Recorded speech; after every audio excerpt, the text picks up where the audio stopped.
È significativo il fatto che, abbia deciso di venire qui a Vol all'apertura dell'anno scolastico, proprio per la qualità e la bontà del lavoro fatto presso il nostro istituto comprensivo e nel plesso scolastico di Vo in particolare, che è stato il primo in Italia a partire praticamente mettendo a punto questo sistema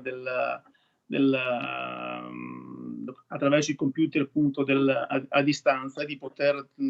fare le lezioni a distanza. Una sorpresa fantastica, ha emozionato Giuliano Martini, sindaco di Vo, mentre commenta la notizia che il presidente Sergio Mattarella inaugurerà l'inizio dell'anno scolastico proprio nel suo paese. Il 2020, nel bene e nel male, sarà un anno che entrerà nella storia del piccolo comune dei Colli. Da quel 21 febbraio, quando si scoprirono i primi cittadini, 2 positivi al Covid e la morte di uno di loro, Adriano Trevisan, primo decesso per coronavirus in Italia, sono passati mesi. 2 settimane di zona rossa, 3 test su tutta la popolazione che si è messa a servizio del mondo scientifico per raccogliere dati sull'andamento del virus che ha messo in ginocchio il mondo. Le prime cose che si sono apprese, almeno a livello europeo, da quanto so, nascono proprio qui da Vo e nasce da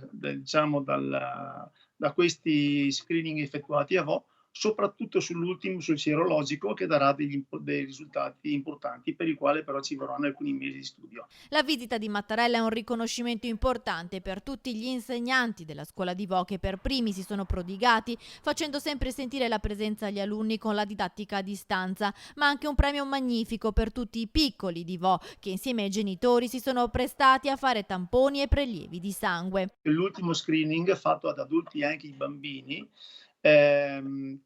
consisteva anche in un prelievo di sangue venoso e quindi era veramente emozionante vedere questi bambini accompagnati dai genitori che andavano a farsi il prelievo perché questo poteva aiutare altri bambini e altre persone a guarire. Ora, dopo tanti mesi bui, si pensa per la prima volta ad una grande festa per accogliere il Presidente della Repubblica, che per la seconda volta quest'anno tornerà a Padova. Abbiamo anche l'estate davanti per pensare bene a cosa fare. Sicuramente sarà qualcosa con i fuochi d'artificio, ecco, quindi sarà qualcosa di importante.